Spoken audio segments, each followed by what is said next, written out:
Hello दोस्तों, नमस्कार। मैं डीके और आप सभी दोस्तों का डीके क्लासेस में स्वागत है। तो हम लोग पढ़ रहे हैं क्लास 10th मैथमेटिक्स एनसीईआरटी। ठीक है, एनसीईआरटी में हम लोग दो चैप्टर के बारे में बात कर चुके हैं। First chapter linear, first chapter जो है रियल नंबर्स, ठीक है। Second chapter polynomials. यानी इन दो चैप्टर के बारे में मैं पढ़ा चुका हूँ। इन दोनों चैप्टर से रिलेटेड वीडियो आपको प्लेलिस्ट में मिल जाएगा, ठीक है। और प्लेलिस्ट से याद आया कि भाई जो भी बच्चा क्लास 10th में है वो बहुत सारे क्विजेज अपलोड किए जा रहे हैं, तो वो कम्युनिटी या पोस्ट जो भी आपके तरफ दिख रहा होगा, ठीक है, आप मेरे चैनल डी के क्लासेस में जाएँ, उसमें कम्युनिटी या पोस्ट पर जाएँ, वहाँ पर बहुत सारे क्विजेज आपको देखने को मिल जाएगा, ठीक है। वहाँ जो जितने भी क्विजेज अपलोड किए जा रहे हैं सब चैप्टर वाइज हैं। तो जिस भी चैप्टर का क्विज वहाँ पर आपको मिल रहा है उससे आपका पूरा चैप्टर रिवाइज हो जाएगा। रिवीजन में वो आपकी बहुत हेल्प करेगा, तो आप जाकर उसका फ़ायदा उठा सकते हैं। बोलो समझ गए कि नहीं। अब हम बात कर रहे हैं, देखो यहाँ पर थर्ड चैप्टर की। आज हम क्या पढ़ने वाले हैं? आज हम पढ़ने वाले हैं chapter third, pair of linear equations in two variable. कौन से, कितने वेरिएबल में? Two variable. तो सबसे पहला क्वेश्चन आपसे ये है कि भाई कोई भी पॉलिनोमियल, पहला क्वेश्चन क्या है कि कोई भी पॉलिनोमियल वो देखो, जो भी पॉलिनोमियल है वो क्या है, लीनियर है कि नहीं है, ये कैसे पहचानोगे? पहला तो आपको यही आप कमेंट बॉक्स में बता दो कि कोई भी पॉलिनोमियल वो लीनियर है कि नहीं, ये कैसे पहचानोगे। चलो थोड़ा सा हिंट देते हैं। अगर किसी भी पॉलिनोमियल की, चलो डिग्री बता दो, कोई भी पॉलिनोमियल अगर वो लीनियर है तो उसकी डिग्री कितनी होगी, ये कमेंट बॉक्स में बताओ। अच्छा, ऐसा नहीं है जितने क्वेश्चन मैं यहाँ पर बोल रहा हूँ आगे मैं बताऊँगा नहीं, जैसे जैसे मैं क्वेश्चन सॉल्व करता चलूँगा वैसे। अच्छा, ये चैप्टर, ये डिग्री, ये सब चीज़ हम प्रीवियस वीडियो में बात कर चुके हैं। ऐसा नहीं है कि इसमें हम ये अभी नए नए शब्द हैं, ठीक है। तो पॉलिनोमियल में इसके बारे में बता चुका हूँ, बोलो समझे। इसमें भी बताऊँगा, लेकिन फिर देखते हैं कितने लोग इसमें कमेंट करते हैं। चलो, थर्ड चैप्टर है अपना, कौन सा है? Pair of linear equation. Pair of linear equation का मतलब हुआ कि इसमें हमारे पास कितने इक्वेशन होंगे? इसमें हमें दो इक्वेशन दिए गए होंगे। जैसे एक स्टैंडर्ड इक्वेशन हम लोग लिख लेते हैं कोई भी, चलो लिख लेते हैं एक स्टैंडर्ड इक्वेशन। एक काम कर लेते हैं कि नया पेज ले लेते हैं, ठीक है। एक स्टैंडर्ड इक्वेशन लिखते हैं।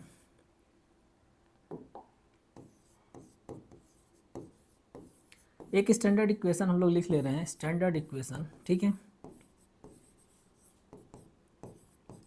एक नहीं, दो इक्वेशन लिखते हैं क्योंकि हमें दो की बात कर रहा है। तो देखो, a1x plus b1y plus c1 equal to 0। And second equation लिख लेते हैं a2x plus b2y plus c2 equal to 0, ठीक है। हम दो इक्वेशन यहाँ पर लिख लिए हैं। अच्छा, थोड़ा सा इसमें कुछ इन्फॉर्मेशन बता देते हैं, बहुत ही बेसिक चीज़ है। जैसे कि मान लो a1 जो है, यहाँ पर a1 क्या है? कॉफिशिएंट ऑफ x है। b1 क्या है? कॉफिशिएंट ऑफ y है। c1 कांस्टेंट टर्म, ठीक है। a2 coefficient of x, b2 coefficient of y, c2 constant term. बोलो समझे कि नहीं समझे? ठीक है। तो दो लीनियर इक्वेशन आपको दे रखा होगा। अच्छा, इन दोनों लीनियर इक्वेशन में एक चीज़ आप देख रहे होगे कि जितने भी वेरिएबल हैं, भाई लीनियर इक्वेशन में कितने वेरिएबल हैं? दो। कौन कौन कौन से हैं? एक्स और वाई वेरिएबल है। बाकी a1 a2 b1 b2 c1 c2 ये सब क्या है? कांस्टेंट है। बोलो समझ गए कि नहीं। तो इनमें देखोगे कि जो वेरिएबल्स हैं उन पर पावर कितना है? एक है। जब वेरिएबल्स पर पावर एक होते हैं तो हम उसको क्या बोलते हैं? लीनियर बोलते हैं, ठीक है। यानी लीनियर, अगर हम जिस भी पॉलिनोमियल की डिग्री 1 होती है, जिस भी पॉलिनोमियल की डिग्री 1 होती है, ऐसे पॉलिनोमियल को हम लीनियर बोलते हैं। क्या बोलते हैं? लीनियर। अगर इक्वल टू 0 कर देंगे तो लीनियर इक्वेशन बन जाएगा। और एफ ऑफ एक्स यानी वैसे ही सब रहेगा, इक्वल टू 0 नहीं लिखेंगे तो हम इसको एक्सप्रेशन बोलेंगे। बोलो समझे कि नहीं समझे? ठीक है। तो ये एक इक्वेशन है क्योंकि इक्वल टू 0 है, ठीक है। इसकी डिग्री क्या है? देखोगे एक वेरिएबल यहाँ है, इसकी डिग्री 1, वेरिएबल 1 डिग्री 1, वेरिएबल यहाँ पर क्या y डिग्री 1। तो हम इसको क्या बोलेंगे? लीनियर। क्यों लीनियर कह रहे हैं? क्योंकि जब हम इसको ग्राफ पर प्लॉट करेंगे तो क्या है कि हमको एक लाइन मिलेगा। समझ गए नहीं? जब हम इसको कहाँ पर प्लॉट करेंगे? ग्राफ पर प्लॉट करेंगे तो हमको यहाँ से सिर्फ मतलब यहाँ पर एक लाइन मिलेगी। समझ गए कि नहीं? अभी उसको भी मैं ग्राफ पर प्लॉट कर दिखाऊंगा, उसके एग्जाम्पल्स जो है सॉल्व कर दिखाऊंगा। बोलो समझ गए कि नहीं? ठीक है। चलो, अब बात आती है कि जब दो वो लीनियर इक्वेशन हमको दे रखा है तो हमसे क्या क्या पूछेगा। तो इसमें हम लोग क्या क्या पढ़ने वाले हैं थोड़े से उसके बारे में भी बात करते हैं। तो देखो, हमसे पूछेगा भाई, कहेगा कि इसको सॉल्व करके दिखा दो, मतलब एक्स और वाई की वैल्यू निकाल दो। दो इक्वेशन है, दो वेरिएबल है, हम इसको आराम से सॉल्व कर सकते हैं। क्लास 9th में आप पढ़े होंगे कि x plus y equal to, मान लो मैंने 10 दे दिया, ठीक है, कुछ इस तरीके से एक ही इक्वेशन दे रखा था। क्लास 9th की बात कर रहे हैं, एक ही इक्वेशन दे रखा था और हमसे क्या पूछ रहा था कि भाई इसको क्या कहे, इसका सोल्यूशन बता दो। तो क्या कर रहे थे भाई, एक इक्वेशन है, दो वेरिएबल है, तो ये सॉल्व होगा? सॉल्व नहीं होगा। इसका मतलब इसको सॉल्व करने का क्या तरीका उसमें बताया गया था। तो आप क्या कर रहे होंगे कि पहले किसी एक की वैल्यू पुट कर ले रहे होंगे, 0 1 2 3 कुछ पुट करके, दूसरी की वैल्यू आप क्या कर ले रहे थे, निकाल ले रहे थे। ऐसा करके आप आए होंगे क्लास 9th में, समझ गए कहीं, 9th से 10th में इसी तरीके का क्वेश्चन, 9th में ऐसा था, बोलो ठीक है। अब हमको लीनियर इक्वेशन ही दे रखा है, लेकिन हमें क्या दे रखा है, दो इक्वेशन दिया है। तो दो इक्वेशन दिया तो इसका मतलब अब हम इसको क्या कर सकते हैं, अब इसको हम सॉल्व तो कर सकते हैं। तो देखो, इसको हम सॉल्व करेंगे, ठीक है, ओके चलो। तो देखो, सॉल्व करेंगे तो क्या मिलेगा, सोल्यूशन में क्या मिलेगा। पहला कंडीशन इसमें ये मिलेगा,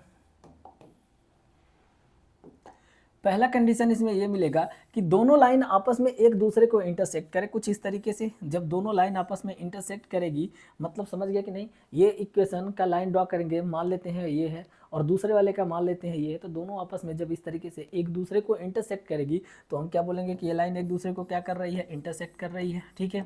ये लाइन एक दूसरे को क्या कर रही है, इंटरसेक्ट कर रही है, ठीक है। दूसरा कंडीशन क्या बनेगा, दूसरा कंडीशन ये बनेगा कि एक लाइन है, ठीक है, एक लाइन, कोई भी पहली लाइन है, और मान लेते हैं जस्ट उसी के ऊपर दूसरी लाइन चली गई, जस्ट उसके ऊपर से ही क्या गई, दूसरी लाइन चली गई। तो ये कंडीशन किसका है, कोइंसिडेंट का है।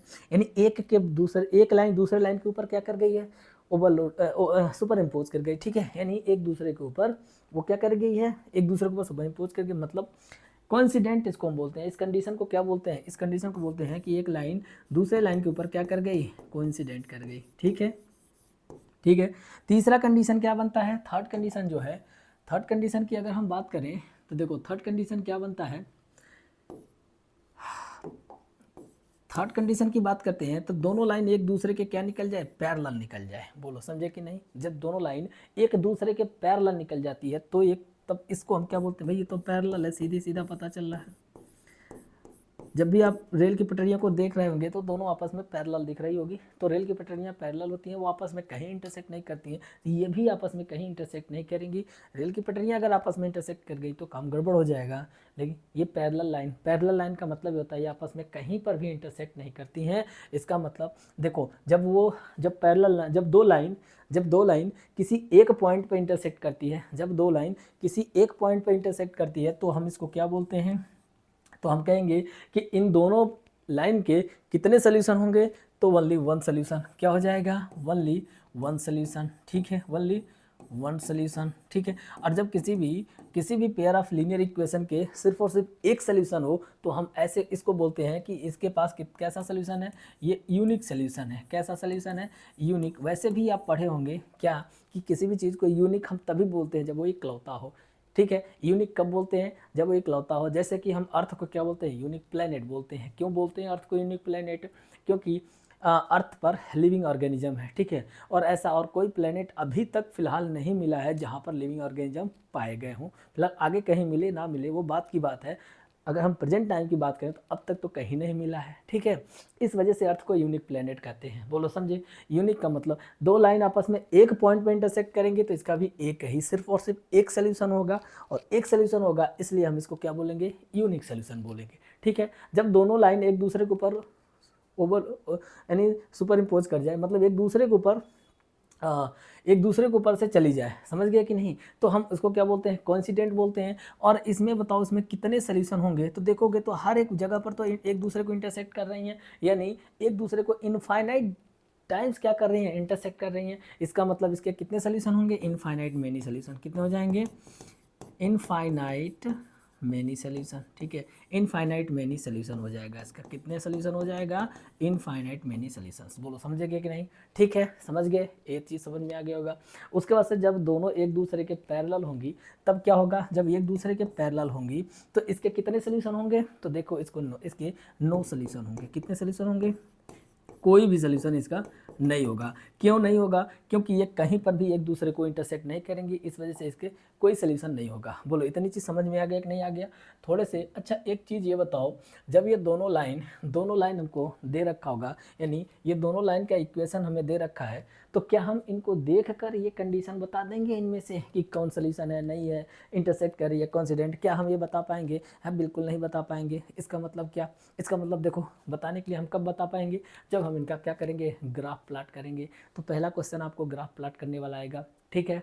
पहला क्वेश्चन क्या आएगा? ग्राफ प्लाट करने के लिए। क्या ग्राफ प्लाट करके ही बताना हमारे लिए रेलिवेंट रहेगा?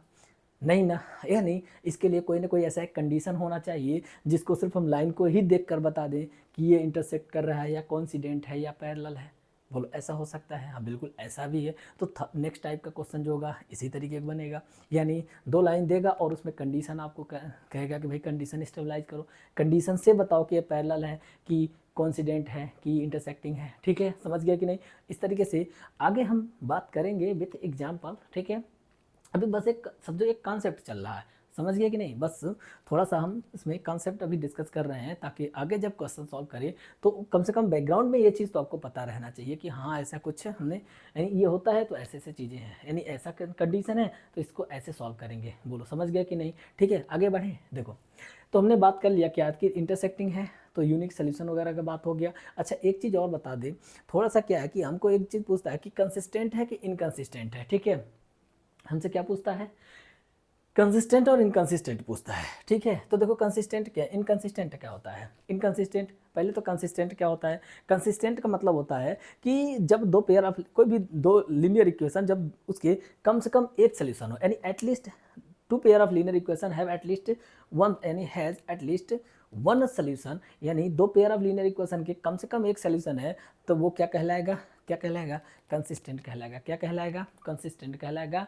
जब दो पेयर ऑफ लीनियर इक्वेशन के कम से कम एक सोल्यूशन होंगे, मिनिमम एक सोल्यूशन यानी एटलीस्ट वन सोल्यूशन, तब हम उसको क्या बोलेंगे? कि कंसिस्टेंट बोलेंगे।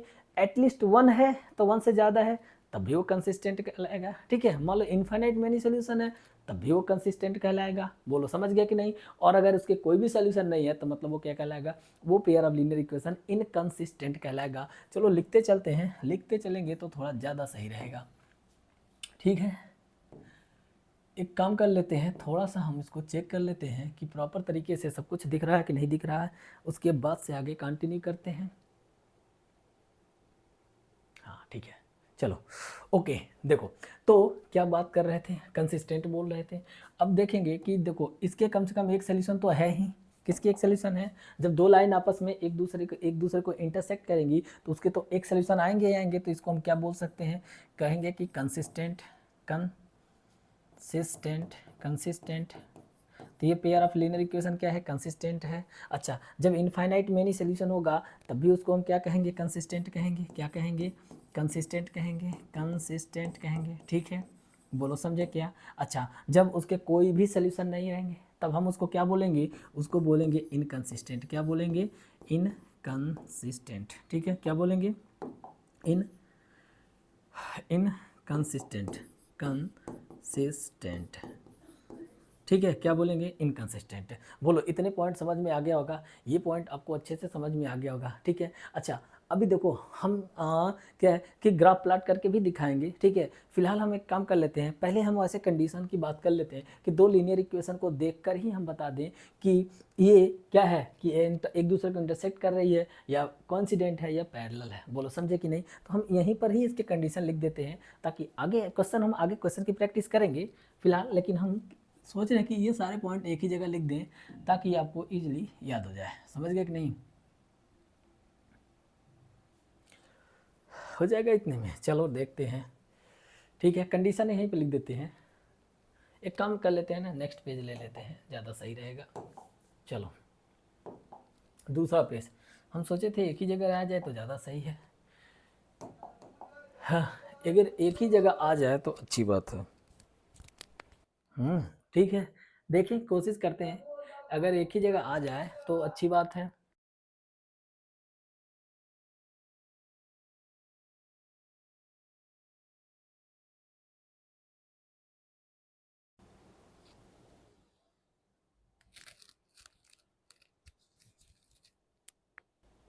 चलो ठीक है, आई थिंक साउंड क्वालिटी में कोई दिक्कत नहीं आ रही होगी। ओके चलो नेक्स्ट देख लेते हैं, यहीं पर देख लेते हैं इसको। नेक्स्ट पेज ले लेते हैं, ठीक है। कंडीशन भी यहीं पर हम साथ में बात करते चलते हैं। देखो कंडीशन यह है कि पहले स्टैंडर्ड इक्वेशन लिख लेते हैं। क्या है कि इक्वेशन है a1x plus b1y plus c1 equal to 0, a2x plus b2y plus c2 equal to 0, ठीक है।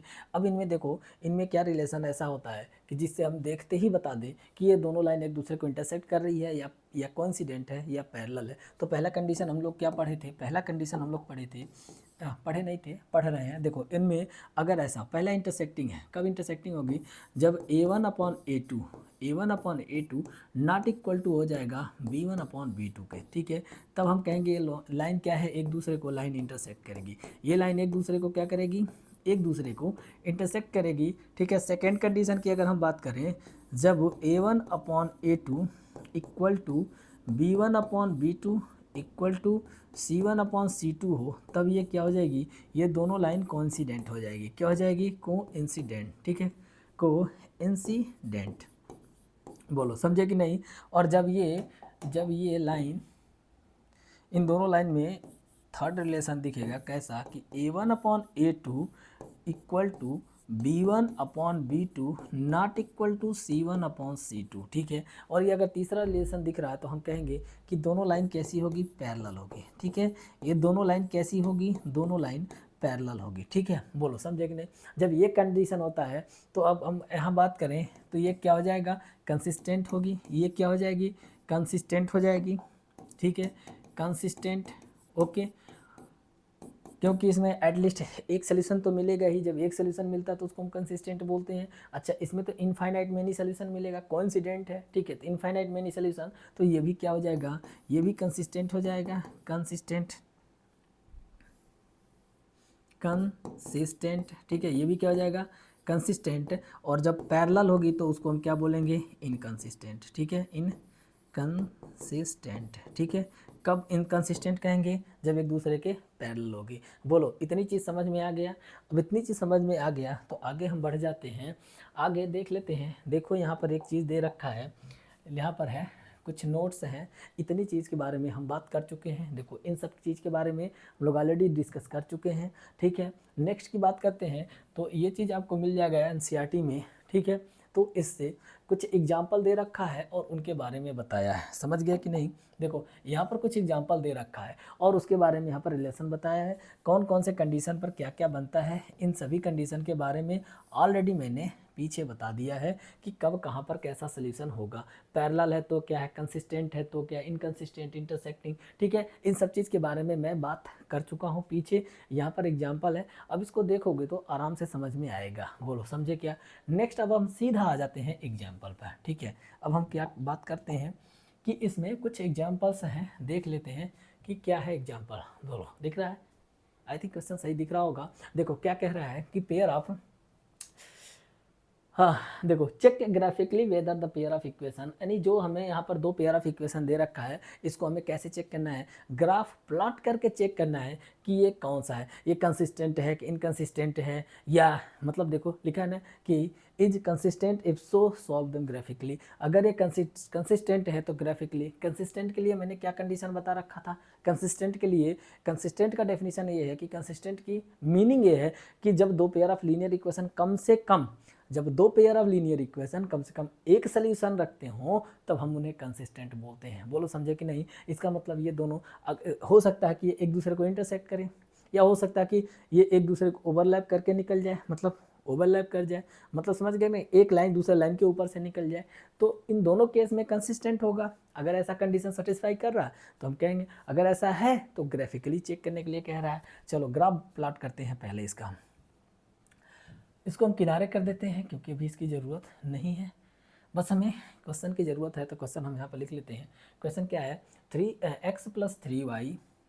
क्वेश्चन क्या है, x + 3y, उसके बाद से है इक्वल टू 6। दूसरा क्वेश्चन है 2x - 3y = 12। 2x - 3y equal to 12। ठीक है, अब हमें इसका क्या करना है, दोनों इक्वेशन का ग्राफ प्लॉट करना है। ठीक है, इन दोनों इक्वेशन का क्या प्लॉट करना है, ग्राफ प्लॉट करना है। तो ग्राफ प्लॉट करने के लिए हमें कोऑर्डिनेट की ज़रूरत पड़ेगी। कोऑर्डिनेट, ठीक है, ये क्या होता है, ओरिजिन होता है जिसको हम 0,0 से रिप्रेजेंट करते हैं। ठीक है, इसका कोऑर्डिनेट क्या होता है, 0,0। ओरिजिन के जब हम लेफ्ट में राइट में जाते हैं, ओरिजिन के राइट में जाते हैं किधर, एक्स एक्सिस पर, तो इधर क्या होता है, पॉजिटिव होता है। ओरिजिन के ऊपर जब जाएंगे वाई एक्सिस पर तो इधर पॉजिटिव होता है। ओरिजिन के लेफ्ट में जब जाएंगे एक्स एक्सिस पर तो इधर क्या होता है, इधर नेगेटिव होता है। और ओरिजिन के नीचे जाएंगे, ठीक है, तो क्या हो जाएगा, ओरिजिन के नीचे वाई एक्सिस पर इधर क्या होता है, इधर नेगेटिव होता है। बोलो इतना समझे। इसको हम फर्स्ट क्वाड्रेंट बोलते हैं, इसको हम सेकंड क्वाड्रेंट बोलते हैं, इसको हम थर्ड क्वाड्रेंट बोलते हैं, और ये है फोर्थ क्वाड्रेंट। ठीक है, ये भी चीज़ आपको समझ में आ गया होगा। बोलो ठीक है।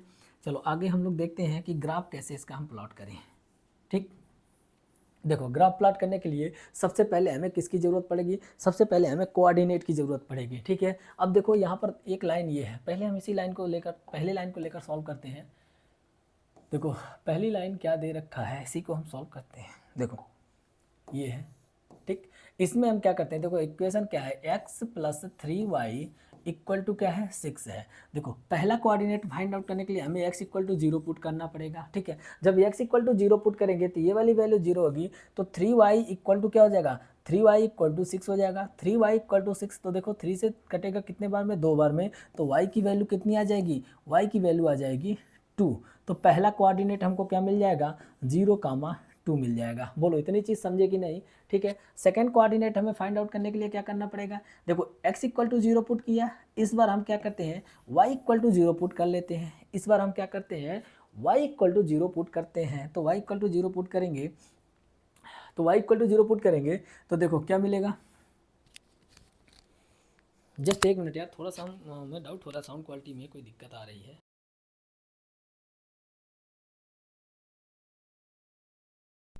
थोड़ा सा जस्ट मैं 1 मिनट चेक कर लेता हूँ कि सब कुछ प्रॉपर तरीके से चल रहा है कि नहीं चल रहा है।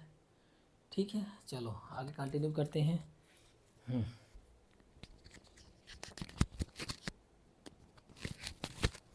ठीक है, चलो ओके, साउंड ठीक ही होगा। तो देखो क्या कर रहे थे, y = जब हम 0 पुट करेंगे, तो y = 0 पुट करेंगे तो हमें x की वैल्यू मिलेगी। इसी इक्वेशन में y की वैल्यू 0 पुट करेंगे तो ये वाली वैल्यू क्या हो जाएगी, देखो तो ये वाली वैल्यू 0 हो जाएगी। मतलब x = क्या बचा है, x = बच जाएगा 6। ठीक है, तो x = क्या जाएगा, 6। तो इस तरीके से कोऑर्डिनेट क्या मिल जाएगा, 6,0। कोऑर्डिनेट क्या मिल जाएगा, 6,0। चलो इसको हम प्लॉट कर लेते हैं। दो कोऑर्डिनेट है, पहला ये है और दूसरा ये है। तो पहले कोऑर्डिनेट को देखें 0,2। एक बात बता, कौन सी ऐसे एक्सिस है जहाँ पर x की वैल्यू 0 होती है, तो क्योंकि 0 दिखाना है, तो y एक्सिस पर x की वैल्यू क्या होती है, 0 होती है। तो मान लेते हैं कहीं पर इस तरीके से 1 2, तो यहाँ पर क्या हो जाएगा, 0,2 आ जाएगा। ठीक है, दूसरा कोऑर्डिनेट बताओ 6,0। 6,0 में पहला क्या होता है, पहला x होता है और दूसरा क्या होता है, y होता है। ठीक है, पहला x और दूसरा y। तो 6,0 की अगर हम बात करें तो देखो ऐसा इनमें कौन सा एक्सिस है जहाँ पर x हमेशा y हमेशा 0 होते हैं, हाँ y हमेशा 0, x एक्सिस पर y हमेशा 0। ठीक है, तो एक बात बताओ 6 तो कुछ ऐसे ही ऐसे अप्रॉक्स हम मान लेते हैं। ठीक है, 1 2 3 4 5 6, तो मान लेते हैं कि यहाँ पर क्या हो जाएगा, 6,0 कोऑर्डिनेट क्या हो जाएगा,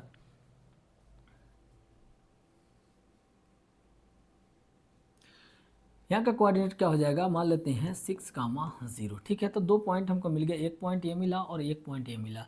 इन्हीं दोनों पॉइंट को अगर हम मिला दें इस तरीके से तो क्या बन जाएगा, इन्हीं दोनों पॉइंट को अगर हम मिला दें तो एक लाइन बन जाएगा। बोलो समझे क्या। अगर लाइन बनाना ही है तो थोड़ा सा लाइन वाला हम सिंबल ले लेते हैं, 2D वाला। देखो तो क्या बन जाएगा, तो इस तरीके से लाइन बन जाएगा इसका। अरे यार हटाओ यार ये सब। ठीक है, सीधा सीधा लाइन ड्रॉ कर लेते हैं, ये सबसे बढ़िया है। ठीक है, इस तरीके से क्या मिलेगा, इस तरीके से लाइन मिल जाएगा। बोलो समझे क्या। ठीक है, तो 2 पॉइंट से मैंने पहले इक्वेशन के लिए मैंने लाइन ड्रॉ कर दिया। बोलो समझे कि नहीं। तो पहले इक्वेशन से देखो क्या मिला, एक लाइन मिला। ठीक है। उसके बाद से सेकेंड इक्वेशन की हम बात करते हैं। सेकेंड इक्वेशन क्या दे रखा है, सेकेंड इक्वेशन दे रखा है ये वाला सेकेंड इक्वेशन, ठीक है। इसको लिख लेते हैं, क्या दे रखा है 2x minus 3y equal to 12। बोलो जब हम x इक्वल टू 0 पुट करेंगे सेकेंड इक्वेशन में, x इक्वल टू 0 पुट करेंगे तो y की वैल्यू क्या मिलेगी, तो ध्यान से देखो x को 0 पुट करेंगे तो 3y इक्वल टू 12 है, 3y इक्वल टू 12। तो देखो 3 से 12 को काटेंगे तो 4 आएगा और माइनस तो क्या बन जाएगा, क्या बनेगा यहाँ पर y की वैल्यू क्या आएगा माइनस का 4 आएगा। तो कोऑर्डिनेट क्या हो जाएगा 0 कामा माइनस का 4। बोलो समझे क्या, समझ में आया, ठीक है, समझ में आया होगा। आगे बढ़ते हैं। देखो दूसरा केस हम क्या करेंगे, देखो अभी हम किसको पुट किए, x इक्वल टू 0 पुट किए तो बना, ठीक है, x इक्वल टू 0 पर ये बना। अब हम एक काम कर लेते हैं, y इक्वल टू 0 पुट कर लेते हैं तो x की वैल्यू क्या आएगी, y इक्वल टू 0। तो देखो निगेटिव वाला जो टर्म है 3y वाला ये 0 हो जाएगा, क्यों, क्योंकि y की वैल्यू 0 हो गई है। तो 2x equal to 12, 2x equal to क्या बचेगा 12, 2x इक्वल टू 12। तो 2 से इसको काटेंगे तो आ जाएगा 6। तो यहाँ पर कोऑर्डिनेट क्या बन जाएगा 6 कामा 0। बोलो समझ में आया कि नहीं आया, इतनी चीज़ समझ में आया होगा, ठीक है।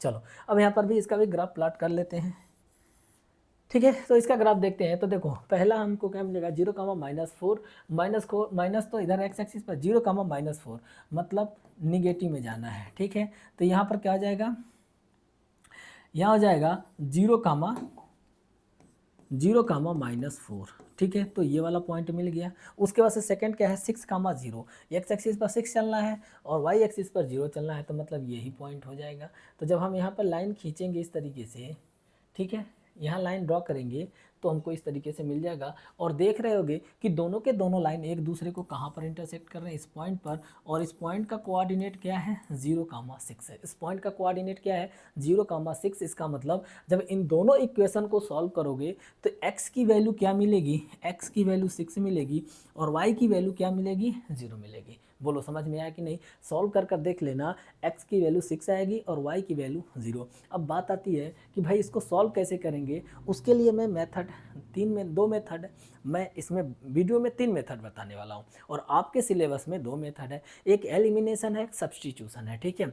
एलिमिनेशन और सब्स्टिट्यूशन के बारे में हम डिटेल से पढ़ेंगे और एक क्रॉस मेथड होता है जिसके बारे में भी मैं बताऊँगा ताकि ऑब्जेक्टिव टाइप के क्वेश्चन अटेम्प्ट करने में आपको ज़्यादा टाइम ना लगे। बोलो समझ गए कि नहीं, ठीक है। तो जो हमसे क्वेश्चन पूछा गया उसका ये सलूशन रहेगा। इतना ही काम हमको एग्ज़ाम में, बोर्ड एग्ज़ाम में भी इतना ही लिखना है। ये लिखने वाला पोर्शन हो जाएगा और ये ग्राफ वाला पोर्शन हो जाएगा, ठीक है, समझ में आ रहा है। और इसका सलूशन आ रहा है, देखो इसका सिर्फ और सिर्फ एक सलूशन, ये दोनों लाइन ग्राफिकली दिखा रहा है कि एक के अलावा और कोई इसका इंटरसेक्शन पॉइंट नहीं है। देखो जैसे ये दोनों लाइन आपस में क्या हो रही है, डाइवर्ज हो रही है, इधर तो कहीं मिलने का कोई चांस नहीं।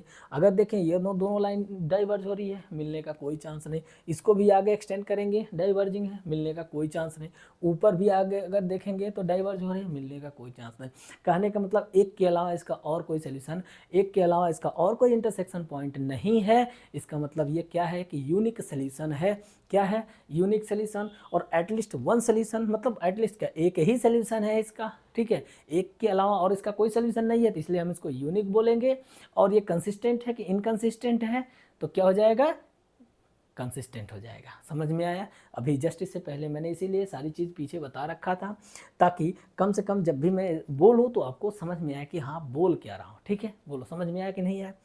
नेक्स्ट क्वेश्चन देखें। ओके, नेक्स्ट क्वेश्चन की अगर हम बात करते हैं तो देखो नेक्स्ट क्वेश्चन क्या है, इसको भी हम यहाँ पर थोड़ा सा जूम कर ही देते हैं। देखो यहाँ पर हमें सॉल्व करना है भाई। देखो इसको क्या करना है, हमें ग्राफिकली बताना है। अच्छा एक और देखते हैं नेक्स्ट क्वेश्चन क्या है, यहाँ से एग्जाम्पल थर्ड क्या है। ओके चलो एक काम कर लेते हैं, ठीक है, इसमें इतना ही रखते हैं, ठीक है, इस वीडियो में इतना ही रखते हैं। इसका सेकेंड नेक्स्ट पार्ट की जब वीडियो हम लेकर आएंगे, ठीक, तो उसमें हम बात कर लेंगे थोड़ा और आगे बात करेंगे, ठीक है। तो देखो भाई आपको करना क्या है, अगर नए हो तो भाई चैनल को सब्सक्राइब कर लो यार। यूट्यूब चैनल मेरा DK क्लासेस जो चैनल है इसको सब्सक्राइब करो, थोड़े वीडियो को लाइक करो और जो भी आपसे हो सके उधर से भाई आपका काम क्या करना है, लाइक करना। भाई देखो, लाइक करो, शेयर करो, सब्सक्राइब करो, लोगों को पता चलना चाहिए, ठीक है। और यहाँ पर मैं हर एक चीज़ को पूरे ढंग से प्रैक्टिस करवाऊंगा। अभी एनसीईआरटी की बात चल रही है, इसके बाद से मैं ठीक ठाक बढ़िया बढ़िया शानदार क्वेश्चन जो एग्जाम्पल में सॉरी जो बोर्ड एग्जाम में पूछे जाते हैं उनके बारे में भी यहाँ पर बात करेंगे, ठीक है। बढ़िया क्वेश्चन की प्रैक्टिस भी करवाऊंगा, ठीक। आर डी शर्मा हो गया, आर एस अग्रवाल हो गए, कुछ इनमें से ठीक ठाक जो अच्छे लेवल के क्वेश्चन होते हैं उनकी भी प्रैक्टिस मैं यहाँ पर करवा दूंगा। बोलो समझ गए, ठीक है। बस आपको करना क्या भाई, नए हो तो चैनल को सब्सक्राइब कर लो और लाइक करना, शेयर करना, ये काम करते रहो, ठीक है। चलो मिलते हैं नेक्स्ट वीडियो में, तब तक के लिए धन्यवाद।